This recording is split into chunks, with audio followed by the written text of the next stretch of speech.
Ya namanya sihir itu kan ya biasanya bertujuan untuk memberikan kecelakaan atau mencelakakan target yang mau disihir ya. Mulai dari dibikin lupa ingatan sampai kelihatan kayak orang deleme, kayak orang delelung gitu ya. Kemudian atau santet yang bikin sakit atau sihir yang bisa juga sakit sampai meninggal dunia ya. Macam-macam kalau kita mengenalnya di sini sebagai santet ya. Atau mematikan usaha, barang dagangan dan sebagainya. Rasulullah SAW pernah disantet ya. Itu ini riwayat sahih loh ya, dalam riwayat Imam Bukhari itu diceritakan bahwa Rasulullah pernah disantet oleh seorang Yahudi. Yahudi itu bernama Lubabil. Lubabil bin Aqsam itu seorang penyihir yang ulung ya. Nah, Lubabil ini cara menyihir Rasulullah dengan cara mengambil seutas rambut beliau.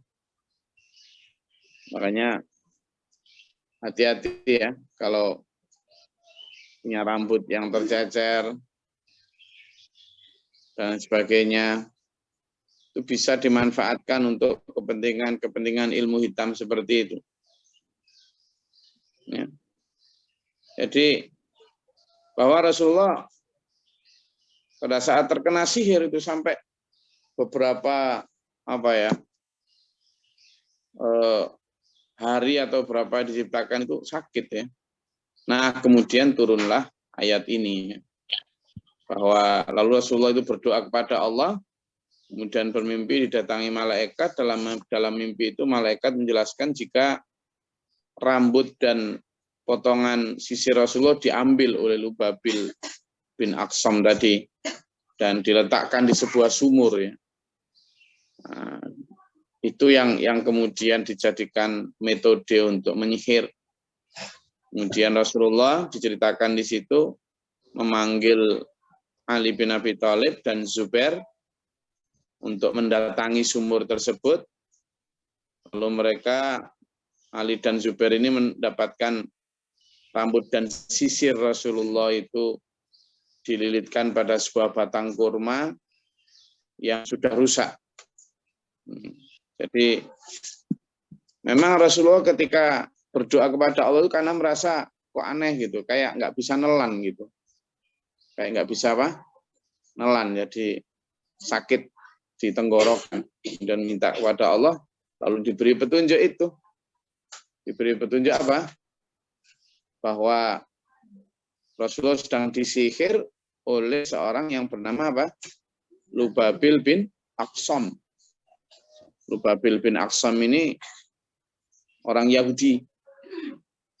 Nah, jadi jangan salah, orang Yahudi ya wajahnya Arab, namanya Arab juga tuh, bin juga tuh.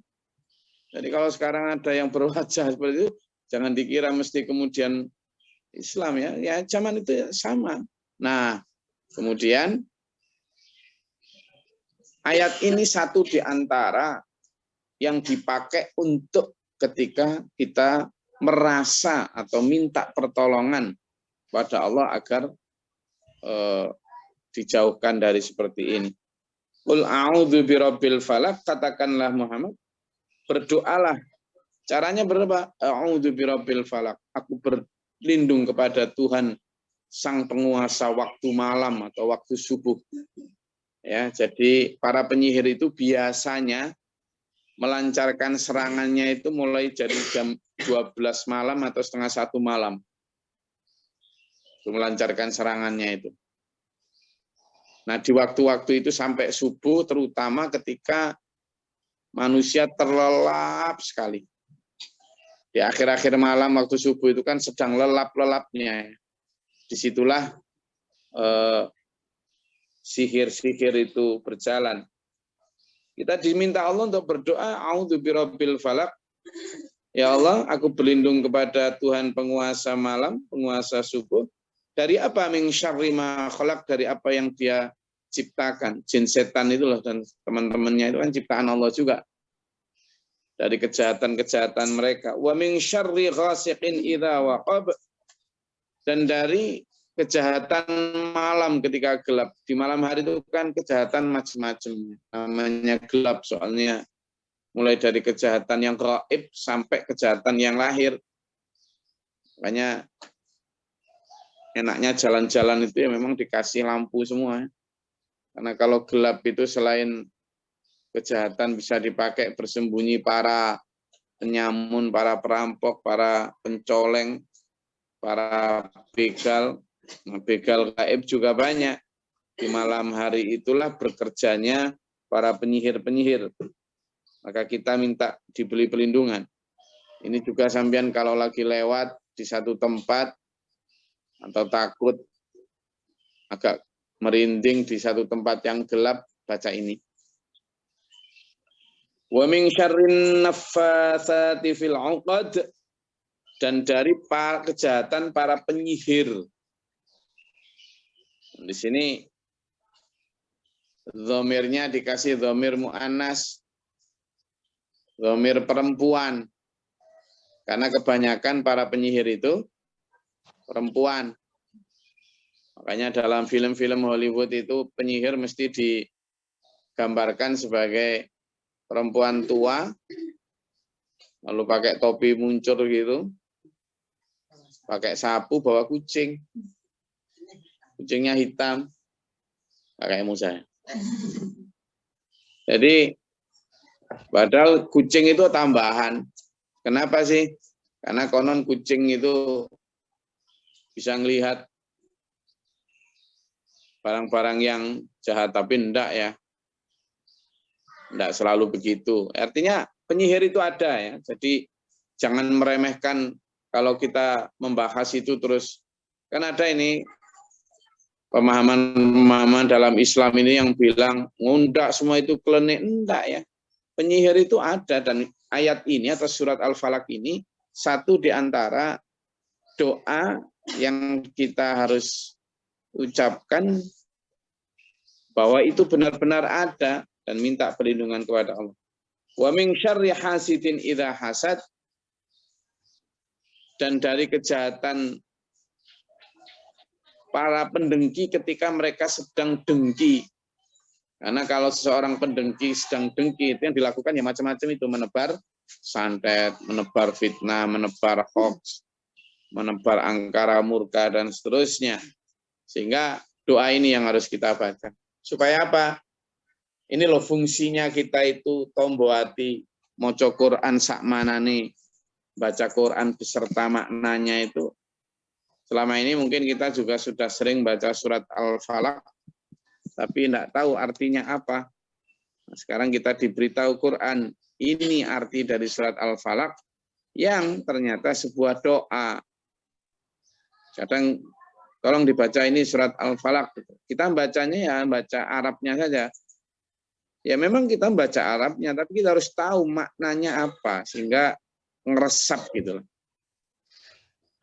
Ketika kita bicara Qul a'udzu birabbil falaq min syarri ma khalaq wa min syarri ghasiqin idza waqab wa min syarrin naffatsati fil 'uqad, itu benar-benar ya Allah minta perlindungan ya Allah saya. Dari apa? Dari gelapnya malam ini, dari jahatnya gelapnya malam, dari jahatnya para penyihir-penyihir ini loh ya Allah. Wa min syarri hasidin idza hasad, dan dari kejahatan para pendengki-pendengki. Kalau sedang dengki aneh-aneh, saya minta pertolongan ya Allah. Gitu ya. Jadi minta kepada Allah. Nggak usah kepada dukun, nggak usah kepada si A, si B. Minta kepada Allah. Dan surat ini, Al-Falaq ini, menjadi arah bagaimana kita meminta kepada Allah. Karena apa? Segelap apapun, kadang kan kita merasa kayak gimana gitu, ada yang berkuasa di sana. Enggak, yang berkuasa dalam kegelapan pun Allah. Jadi kita minta kepada Allah dilindungi dari segala macam kejahatan tadi. Oke, silakan. Ada yang mau tanyakan, monggo.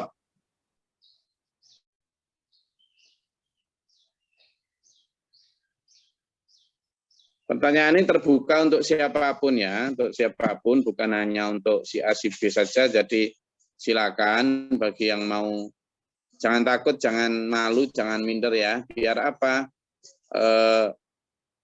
Jawaban yang nanti akan muncul itu menjadi ilmu untuk kita semua. Jadi kalau ada pertanyaan jangan disimpan, sampaikan saja.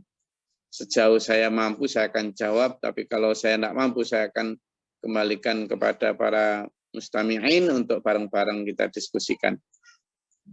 Ya, yuk gantian. Siapa yang belum pernah mengungkapkan perasaannya atau pertanyaan, silakan. Dinyalakan mikrofonnya, lalu bertanya, silakan. Tentang surat Al-Falaq. Bismillah, Gus. Nun Sewu mau tanya tentang 3 surat. Yang salah satunya adalah surat yang kita bahas hari ini.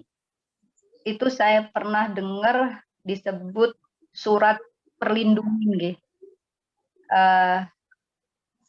Surat Al-Mu'awwidatain atau apa? Ya, yang ditanyakan? Yang saya tanyakan, apakah ini juga semestinya kita baca saat kita mau tidur? Saat apa? Mau tidur. Oh, ya. Mau tidur malam. Jadi kita bisa baca ini pada saat apapun ya. Kalau kepingin membaca ini pada saat kita sedang galau, kita sedang merasa tidak aman, tidak nyaman boleh. Dan kalau perasaan itu sedang muncul pada saat akan tidur ya boleh. Ya. Jadi saat apapun, tidak hanya pada saat tidur. Ya, tidak ada dalil yang harus kemudian dibaca pada saat tidur saja misalnya. Enggak. Jadi semua pada saat apapun, tapi memang kalau kita memang malam itu kita tidurnya merasa sedang tidak nyaman atau tidak apa, ya monggo silahkan. Ya, tidak apa-apa dibaca itu. Saya insya Allah juga ngajak untuk rutin baca surat ini. Siang, pagi maupun malam. Jadi tidak terbatas pada satuan. Monggo silakan. Ada lagi? Kemudian saya lanjutkan sedikit, Gus. Ada beberapa sholat sunnah yang biasanya itu tiba-tiba pada akhir rokaat kita itu membaca. Ada yang membaca gitu, dirutinkan gitu. Terutama pada saat sholat Ramadan. Kayak terakhir pada witir gitu biasanya dibaca 3 surat itu. Apakah itu ada syariatnya atau memang hanya kebijakan atau apa karena ampuhnya 3 surat itu. Matur nuwun. Ya, jadi sebenarnya saya belum menemukan ya Bu Rahma. Ketika witir sebaiknya baca ini saja itu. Belum menemukan, tapi memang kadang Rasulullah itu menyukai beberapa surat yang dibaca pada sholat-sholat tertentu. Tapi untuk khusus Ramadan misalnya baca ini rutinkan gitu belum ada ya. Jadi artinya itu tinggal kenyamanan kita aja. Surat-surat di dalam Al-Quran itu semuanya penting dan semuanya memiliki daya energi ya. Yang kalau kita baca juga insya Allah penuh keberkahan. Nah, khusus surat Al-Falaq dan An-Nas ini memang kita membacanya itu terutama bersama dengan surat Al-Ikhlas ya, untuk meneguhkan ketauhidan kita. Itu saya kalau biasanya di dalam sholat itu memang saya baca 3-3-nya itu ya, baik dalam satu rakaat maupun dalam rakaat yang berbeda. Karena kalimat kul katakanlah itu menjadi kayak semacam perintah kepada kita semua.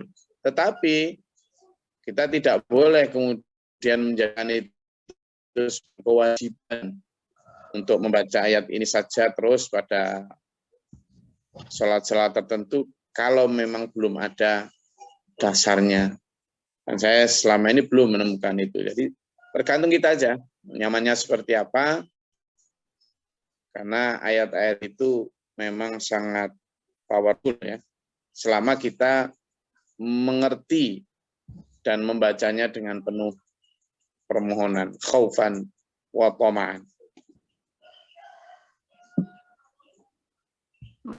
Matur nuwun, Gus. Assalamualaikum warahmatullahi wabarakatuh. Waalaikumsalam warahmatullahi wabarakatuh. Silakan ada lagi. Izin, Gus.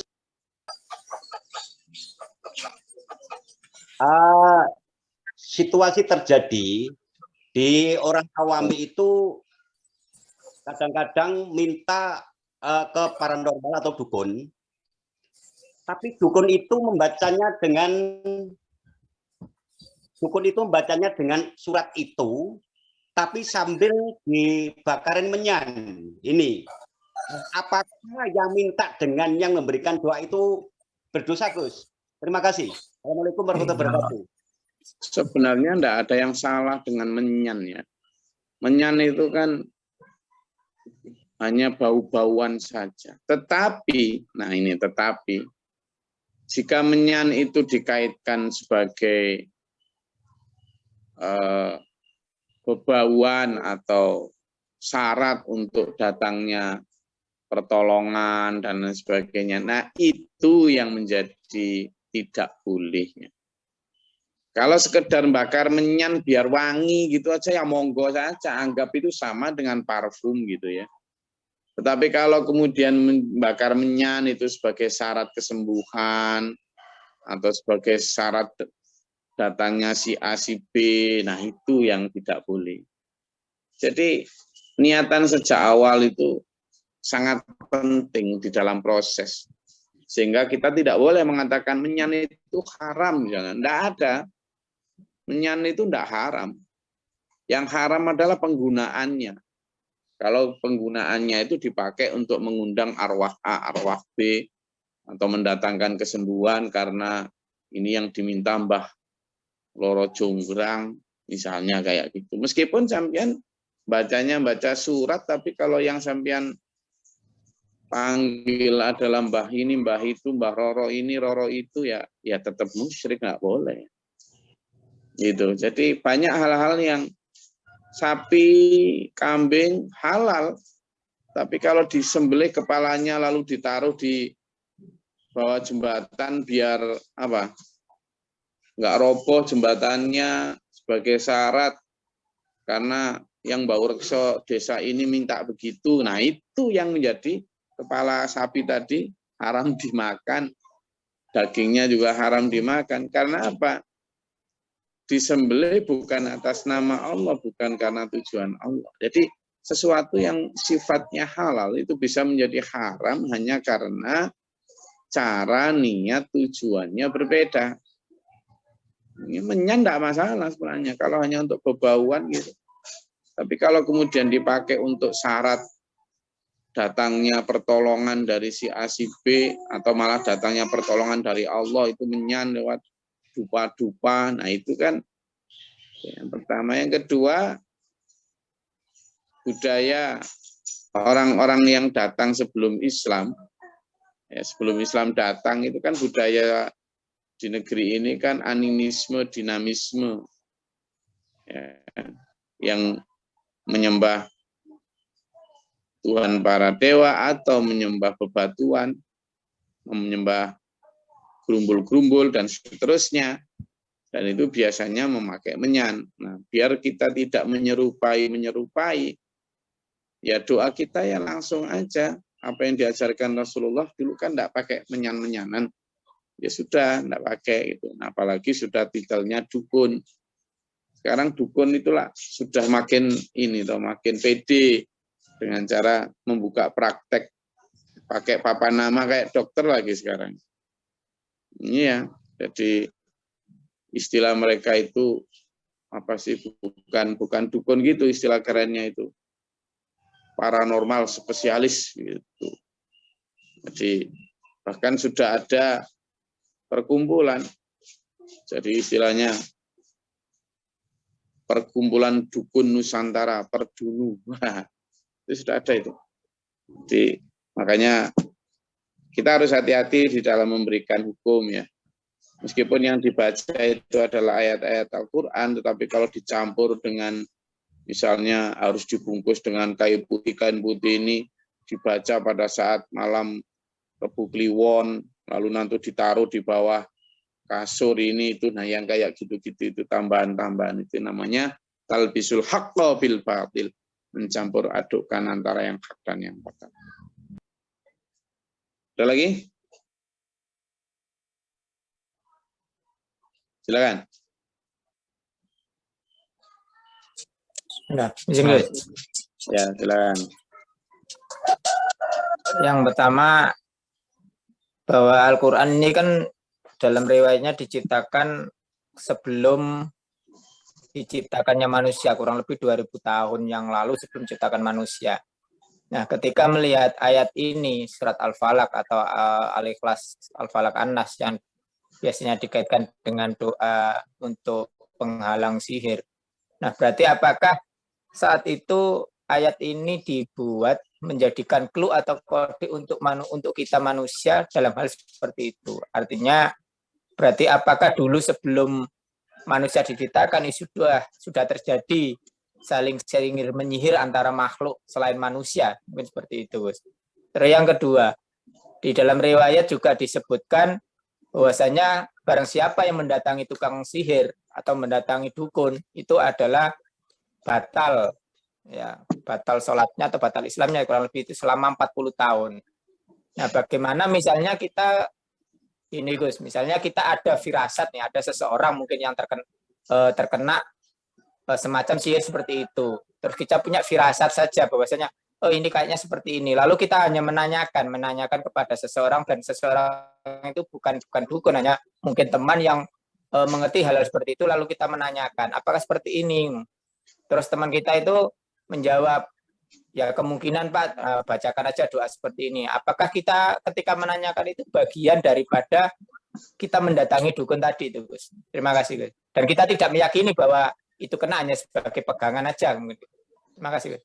Yang pertama, di dalam Al-Quran itu ada aturan yang panjang ya, bukan hanya tentang surat Al-Falaq misalnya, bicara tentang jilbab. Apakah makhluk sebelum diciptakan manusia itu dulu harus jilbaban? Ya enggak juga. Dalam Al-Quran juga diatur tentang waris. 1/3, 1/4, 1/5 untuk istri anak. Apakah dulu kemudian sebelum manusia ada waris-mewaris? Ya enggak. Artinya apa? Quran ini memang sudah diciptakan Allah itu sebagai guidebook sebelum menciptakan manusia, karena memang sudah ada rencana untuk menciptakan manusia.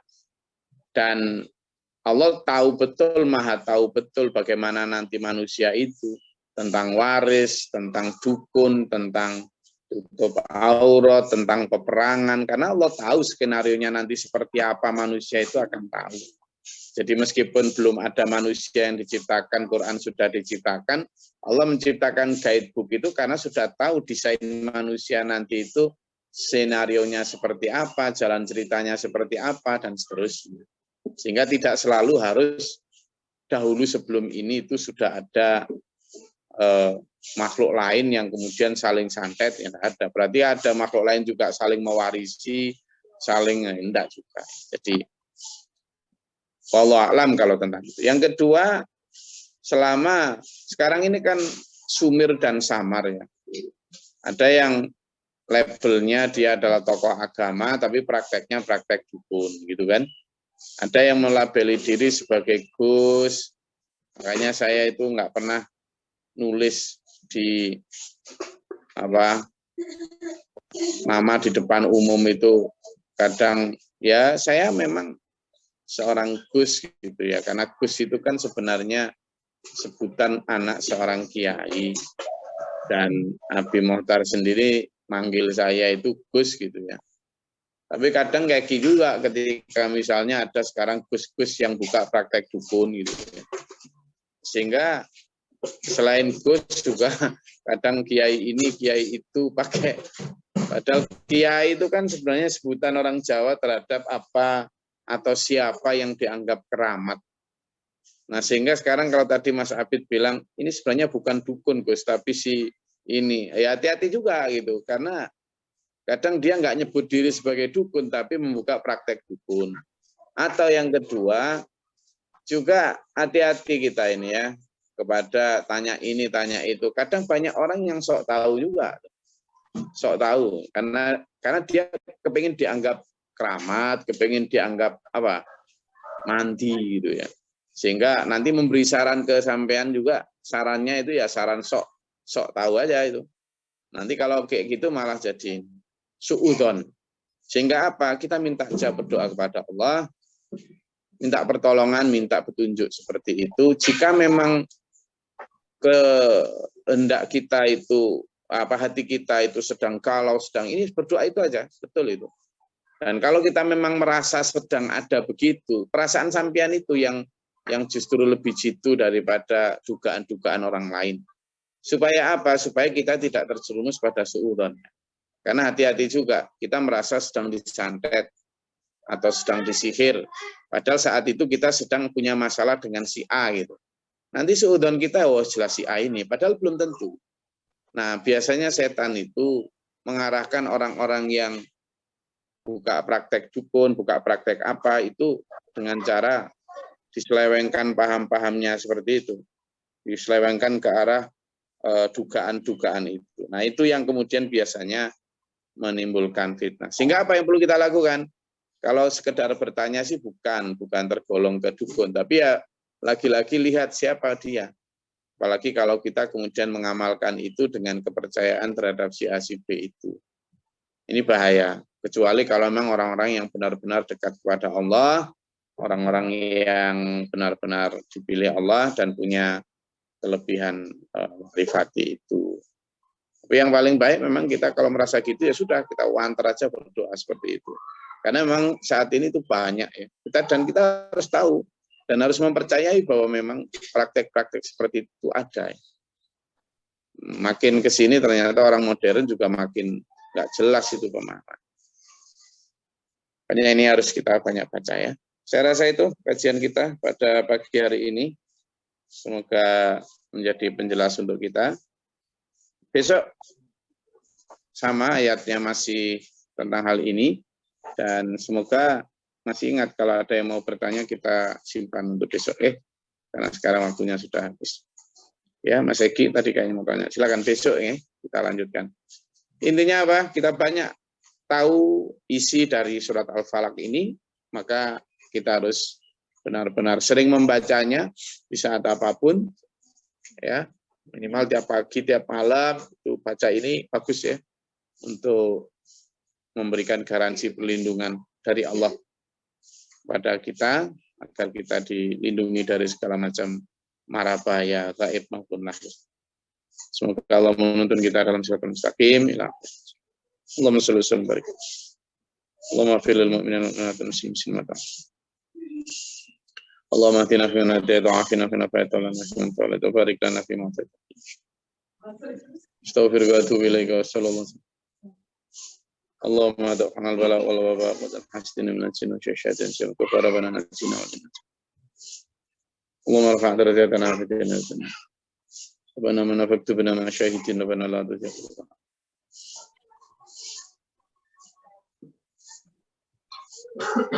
Rabbana atina fid dunya hasanah wa fil akhirati hasanah wa qina adzabannar.